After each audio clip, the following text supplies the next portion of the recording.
لوگ شامل تھے؟ یہ تو بالکل آخر کی بات ہے. اصل جو میں پوری کہانی جو ظلم کی کہانی ہے نا اس سارے معاملے میں سنا دوں.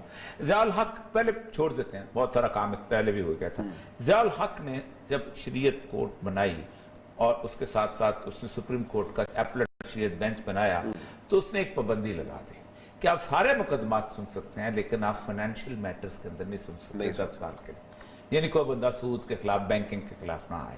تو پابندی جو ہے لوگ انتظار کرتے رہے کیونکہ باقی چل رہے تھے, کیس چلتے کرے. جیسے وہ 10 سال ختم ہوئے تو لوگوں نے فوراً 8-10 بلکہ 88 کی 89 اپیلیں تھیں وہ اکٹھی جو ہے شامل ہو گئے. اس پہ شریعت کورٹ کے جو جج تھے انہوں نے شریعت کورٹ نے ایک فیصلہ دے دیا سود کے حق میں. اور سود کے حق میں جو فیصلہ دیا کہ یہ سود, اور ساتھ ہی مہلت دی کہ جہاں پہ اس کو آپ اپنا نافذ کریں.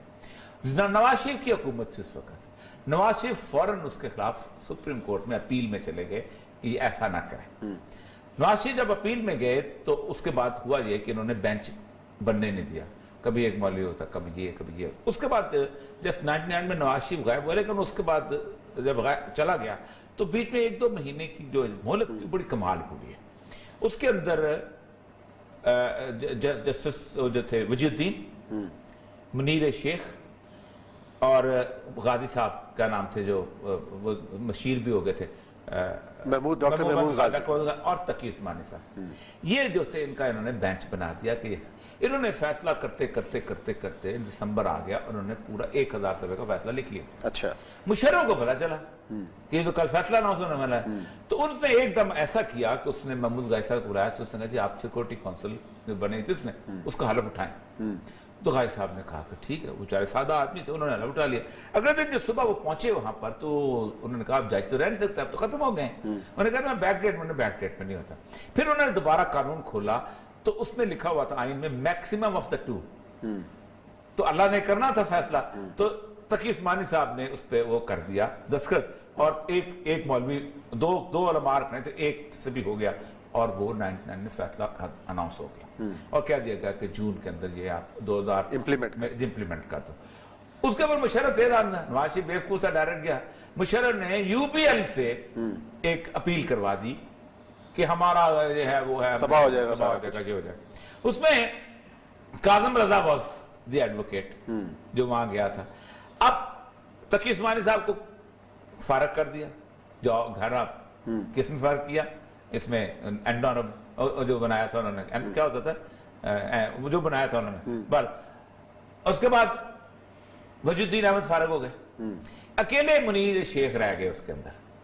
ٹھیک, اب انہوں نے کہا کہ ہم ریویو اپریشن. اب ریویو میں ہوتا یہ ہے کہ اب آپ پہلے فیصلہ اگر کالعدم کرتے ہیں تو آپ اپنا فیصلہ لکھتے ہیں. صحیح. انہوں نے کہا نہیں, یہ جو نیچے والی عدالت ہے نا اس نے سنا ہی نہیں صحیح طرح. بھائی اللہ کے بندو, سپریم کورٹ ہو تم ایک فیصلہ کرو, ریویو میں صرف ٹیکنیکلٹیز دیکھنی ہوتی ہیں. انہوں نے پاکستان کی تاریخ کا سب سے گندا فیصلہ کیا کہ ریویو وہی جج کرنے ہوتے ہیں. وہ جج نکل گئے, ایک اس میں رہ گیا, انہوں نے واپس بھیج دیا پٹیشن ادھر 2001 میں. آج کیا ہے 2020. We'll proceed further. اچھا مجھے بتائیے گا دوسری پارٹی میں we are going to have it weekly. دوسری پارٹی میں UBL ہے یا گورنمنٹ آف پاکستان اس وقت اس میں ہے آپ کے مقابلے پہ؟ ایکچولی اس میں اوریا صاحب ہوتا یہ ہے کہ جب آپ کسی پروویژن کو چیلنج کرتے ہیں شریعت کورٹ میں اسلامک انجنکشنز کے ٹچ سٹون پہ, تو اس میں آپ نے فیڈریشن اور پروونسز کو ضرور پارٹی بنانا ہوتا ہے.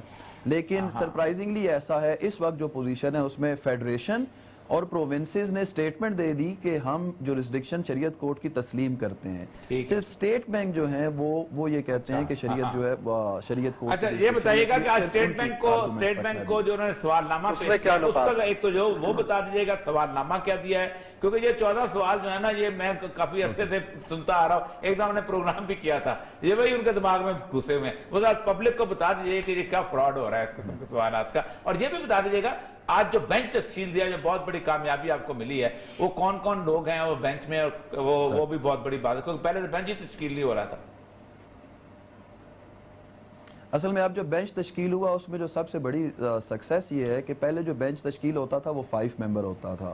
تو جب وہ بینچ میں سے کوئی ایک جج صاحب جو ہے وہ ریٹائر ہوتے تھے یا اپنی مدت ان کی پوری ہوتی تھی, تو اس کے بعد پھر بینچ جو ہے وہ کانسٹیٹیوٹ ہونے میں اور پھر وہ ہم 0 پہ آ کے نئے سرے سے اس کو آرگو کرتے تھے. لیکن ابھی جو بینچ کانسٹیٹیوٹ ہوا اس میں ایک تو 3 ممبر بینچ ہے، ٹھیک ہے، اور اس میں چیف صاحب خود بیٹھے ہیں، بلوچستان سے نور صاحب بیٹھے ہیں، اور ہمارے ڈاکٹر سید انور شاہ صاحب بیٹھے ہیں، and they all are very learned ججز. ہوپ فلی کہ وہ اس پوری چیز کو اپریشیٹ کریں گے جو 1990 سے ایک لٹیگیشن میں ایک چیز ہے اس چیز کو. دوسرا جو کویسچن کا آپ کا کویسچن ہے، میں اس میں یہ ایڈ کرتا چلوں کہ یہ کویسچن جو ہے چونکہ پروپوزیشن ایسی ہے کہ جو for the last approximately 1400 years بھی میں نہیں کہوں گا، اس سے پہلے سے بھی ایک سیٹلڈ پروپوزیشن چلی آ رہی ہے.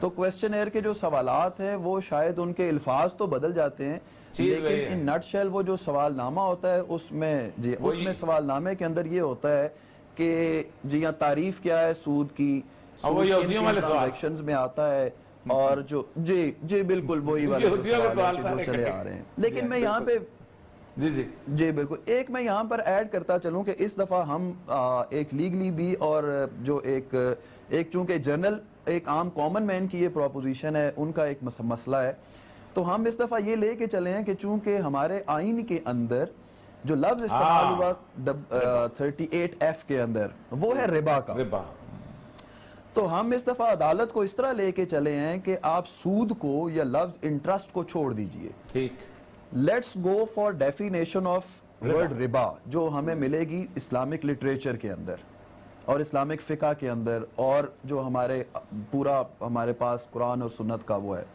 تو لفظ ربا کو اگر ہم ڈیفائن کر دیں گے تو ہمیں پھر ضرورت نہیں پڑے گی کہ ہم باقی ٹرمز کو کہ جو ٹرانسلیشنز ہیں جی جو سپریم کورٹ کا فیصلہ ہے جو اس سے پہلے استعمال کر سکے، سپریم کورٹ کا فیصلہ ہے جو فیڈرل شریعت کورٹ کا فیصلہ ہے، اس میں تو ربا کو بہت ڈیفائن کر دیا گیا ہے، اور انہوں نے کہا ہے کہ یہ بینکنگ کا جو سود ہے بیسیکلی ربا کے اندر آتا ہے، اور یہ بڑا تفصیل سے ڈیفائن ہوا ہے. جی بالکل یہ بات درست ہے، ہم اس کو بالکل نیرو ڈاؤن رکھنا چاہتے ہیں تاکہ ہمارا یہ جو کیس ہے ہم یہ سمجھتے ہیں کہ جو انیشیل شریعت کورٹ کی ججمنٹ ہے اور جو شریعت اپیلیٹ بینچ کا فیصلہ ہے جو خلیل الرحمان خان صاحب نے لکھا، اللہ تعالیٰ برکات اپنی نازل کرے ان پہ، وہ جی ہاں انہوں نے جو فیصلہ لکھا وہ فیصلہ اس ٹائم فیلڈ میں ایز اے جوڈیشل ڈیسیژن تو نہیں ہے، وہ ریمٹ ہو گیا واپس شریعت کورٹ میں، لیکن وہ بیسٹ لٹریچر ہے ابھی تک کا سارا کمپائل ہوا اس کے اوپر، کیونکہ انہوں نے ریفر کی بہت ساری بکس. اب انہوں نے جب ریفر کیا تو ایگزیکٹلی ان ورڈز کے ساتھ ریفر کیا، تو کوئی بھی بندہ جو سمجھنا چاہتا ہے ربا کے پورے کانسیپٹ کو وہ اس ججمنٹ کو اس لٹریچر پڑھ لے گا، تو need not to argued before ہم ایک پوری پروپوزیشن کو. ان کا نام بھول گیا تھا میں، خلیل الرحمان صاحب، اللہ اکبر، کیا زبردست آدمی تھے ماشاءاللہ. جی ہاں، وہ واقعی انہوں نے بڑی زبردست ججمنٹ لکھی تھی، اور اس میں جو تقی عثمانی صاحب کی ججمنٹ ہے جو فیڈرل شریعت والی وہ بھی بہت اچھی ہے. یہ بتائیے کتنی امید رکھتے ہیں آپ اگلے سوموار کو؟ انشاءاللہ میں حاضری دوں گا جی آپ کے پاس، آپ کے جوتے اٹھانے کے لیے حاضر ہوں گا انشاءاللہ. تو آپ بتائیے گا کہ کتنی امید رکھتے ہیں؟ مجھے سر بہت قوی امید یہ ہے کہ انشاءاللہ تعالیٰ جو بینچ نے جو ہمیں ایک ایٹیچیوڈ ہم نے دیکھا، بینچ کا بیہیویئر دیکھا، اس سے ہمیں بڑی امید ہے کہ ہوپفلی جورسڈکشن کی حد تک جو ہے یہ معاملہ اس منڈے کو سیٹل ہو جائے گا، اور اس کے بعد ہم ڈائریکٹلی آن میرٹس چلے جائیں گے اور بالکل اس کو نیرو ڈاؤن کر کے ہم ربا کی حد تک اپنے آپ کو محدود کر دیں گے کہ ربا کو ڈیفائن کر کے جس طرح کہ پہلے ہوا ابھی بھی عدالت ڈیفائن کر کے پھر جو ٹرانزیکشنز اور جو قانون کی جو دفعات جو آلریڈی ہیں وہ اس میں فال کرتی ہیں انہیں سیٹ اسائیڈ کر دیا جائے، بغیر کسی ایسی ڈیٹیل اور ڈسکشن میں جانے کے کہ اس ججمنٹ کو اتنا لینتھی کیا جائے کہ اس میں سے پھر بعد کے جو لوگ ہیں وہ پوائنٹس نکال کے تو اس کو ان نیسیسری جو ہے وہ اس کو ان ایشو لے کے جائیں. سو جو شریعت کورٹ کا ڈومین ہے میں سمجھتا ہوں وہ بھی یہ ہے کہ وہ صرف چیک کرے کہ اسلامک انجنکشنز کے مطابق ایک قانون یا اس کی دفعہ ہے یا نہیں ہے. اس سے بیونڈ بھی جانا میں ذاتی طور پہ یہ سمجھتا ہوں اور ہمارے کلائنٹس بھی یہ سمجھتے ہیں کہ اس کے اوپر سجیشنز جو ہیں وہ اس دور میں مناسب بھی نہیں ہوں گی، کیونکہ 1991 کا جو ڈیسیژن تھا اس سے ہم کراس کر کے now we are after 30 years, اور اب پریکٹیکلی وہ جو اس وقت ایک اکیڈیمک ڈسکشن تھی وہ پریکٹیکلی ان فیلڈ آ چکی ہے. ہماری 27% اکانومی شفٹ ہو چکی ہے.